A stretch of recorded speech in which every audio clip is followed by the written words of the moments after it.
सभी को जय मसीह की। प्रेरितों के काम उसका 13 अध्याय उसका 1 से लेकर 3 वचन इस प्रकार से बताता है। मैं पढ़ देता हूं। अंताकिया की कलीसिया में कई भविष्यवक्ता और उपदेशक थे, जैसे बरनबास और समौन जो नीगर कहलाता है, और लुकियुस कुरैनी, और चौथाई देश के राजा हेरोदेस का दूधा भाई महानेम और शाऊल। जब वे उपवास सहित प्रभु की उपासना कर रहे थे तो पवित्र आत्मा ने कहा, मेरे लिए बरनबास और शाऊल को उस काम के लिए अलग करो जिसके लिए मैंने उन्हें बुलाया है।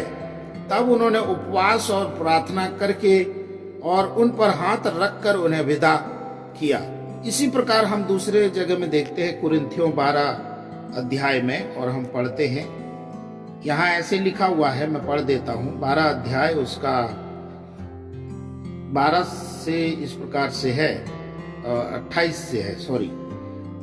और परमेश्वर ने कलीसिया में अलग अलग व्यक्ति नियुक्त किए हैं, प्रथम प्रेरित, दूसरे भविष्यवक्ता, तीसरे शिक्षक, फिर सामर्थ के काम करने वाले, फिर चंगा करने वाले, और उपकार करने वाले, और प्रबंध करने वाले, और नाना प्रकार की भाषा बोलने वाले। इफिसियों की पत्री में भी इस प्रकार से लिखा हुआ है। आइए हम इफिसियों की पत्री उसका 4 अध्याय को पढ़ते हैं, और वहां ऐसे लिखा हुआ है, हम जल्दी पढ़ देते हैं। उसके 11 वचन से हम देखते हैं।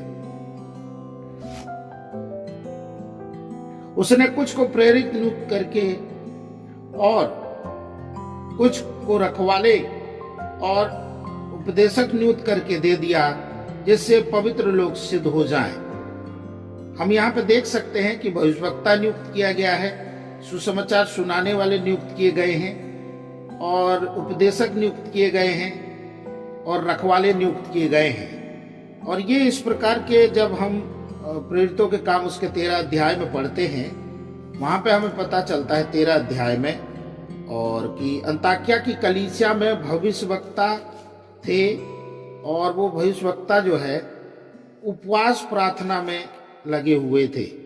और हम वहां देखते हैं कि अंताकिया के कलीसिया में कई भविष्यवक्ता उपदेशक थे, उनमें से बरनबास और शाऊल थे, जिनके नाम मैंने पहले भी पढ़ा है। सो प्रभु ने कलीसिया में इस प्रकार की सेवकाई को रखा है और ऐसे लोगों को दिया है ताकि कलीसिया उन्नति पाए। लेकिन आज वचन जो इस प्रकार से बताता है कि जब ये उपवास सहित जो है परमेश्वर की उपासना कर रहे थे, तो पवित्र आत्मा ने कहा, मेरे लिए बरनबास और शाऊल को उस काम के लिए अलग करो जिसके लिए मैंने उन्हें बुलाया है। आज कलीसियाओं में लोग पाए जाते हैं, प्रभु के द्वारा से बुलाए गए हैं और उन्हें वरदान दिया गया है। जैसे कि हम अंताकिया की कलीसिया में कई भविष्यवक्ता और उपदेशक देखते हैं, और उनमें से बरनबास और शाऊल जो है थे। जब ये उपवास और सहित जो है प्रभु की उपासना कर रहे थे, तो वो पवित्र आत्मा की आवाज को सुन सके।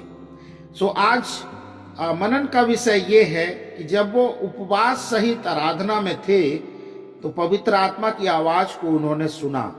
सो प्रभु के प्रिय लोगों, ये मायने नहीं रखता है कि 40 दिन तक जो उपवास प्रार्थना है केवल उसी में ही हमें उपवास प्रार्थना में रहना है और उपासना करना है।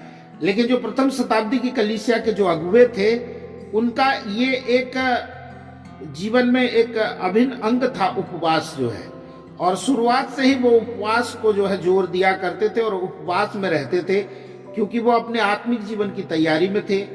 और इसी प्रकार से हम देखते हैं कि पवित्र आत्मा की आवाज को वो सुन पाए। और वो कब सुन पाए? वो कलीसिया में थे, प्रभु के द्वारा से ठहराए गए थे, उन्हें दान वरदान भी दिया गया था, लेकिन वो पवित्र आत्मा की आवाज को सुनने के लिए उस समय में जब वो उपवास सहित जो है आराधना कर रहे थे, उन्होंने पवित्र आत्मा की आवाज को स्पष्ट तरीके से सुना। हम उपवास और प्रार्थना जब रहते हैं, जब करते हैं, तो हम पवित्र आत्मा की स्पष्ट आवाज को सुनते हैं कि वो हमारे जीवन से क्या चाहता है। सो प्रभु के प्रिय लोगों, आइए हम उपवास सहित प्रभु की उपासना करें और उसकी प्रशंसा करें, और प्रभु की आवाज को, पवित्र आत्मा की आवाज को अपने जीवन में हम सुनने पाए। यहाँ जब हम देखते हैं, जब उन्होंने पवित्र आत्मा की आवाज को सुना तो वो बताया कि बरनबास और शाऊल को उस काम के लिए अलग कर रखो। बताया गया सुसमाचार प्रचार के काम को करने के लिए पवित्र आत्मा ने कहा, और अगुए जो थे उन्होंने टाल मटोल नहीं किया या उनकी मनपसंद हिसाब से लोगों को नहीं चुना, लेकिन वो पवित्र आत्मा की आवाज को सुनकर उन्होंने उपवास और प्रार्थना करके और उन पर हाथ रखकर उन्हें विदा किया।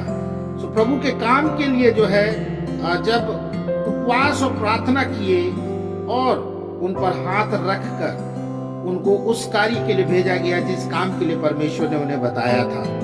और हम देखते हैं कि वो पवित्र आत्मा से भेजे गए और सुसमाचार प्रचार के काम के लिए। सो प्रभु के प्रिय लोगों, आइए हम इन वचनों के द्वारा से एक सबक लें। उपवास सहित प्रार्थना जब हम प्रभु के सामने में करते हैं तो हम पवित्र आत्मा की आवाज को सुन पाते हैं। और जैसे हमने देखा कि अंताकिया की कलीसिया में कई भविष्यवक्ता और उपदेशक थे, वैसे आज कलीसिया में प्रभु ने 5 प्रकार की सेवकाई दी है।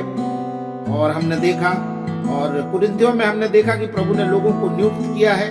सब एक जैसा काम नहीं, लेकिन सबका अपना अलग अलग काम है। वैसे ही आइए हम अपने परमेश्वर के उस काम के लिए तैयार हो जाएं और पवित्र आत्मा की आवाज को सुने। लेकिन ये तब तक संभव नहीं है जब तक हम उपवास सहित प्रभु की उपासना ना कर रहे हों। जब हम उपवास सहित जो है उपासना करते हैं, प्रार्थना करते हैं, हम पवित्र आत्मा की स्पष्ट आवाज को अपने जीवन में सुन लेते हैं और प्रभु की महिमा करते हैं। तो प्रभु के द्वारा से इस वचन को जैसे हमने पढ़ा है, सुने जाने पे आशीष दे। God bless you.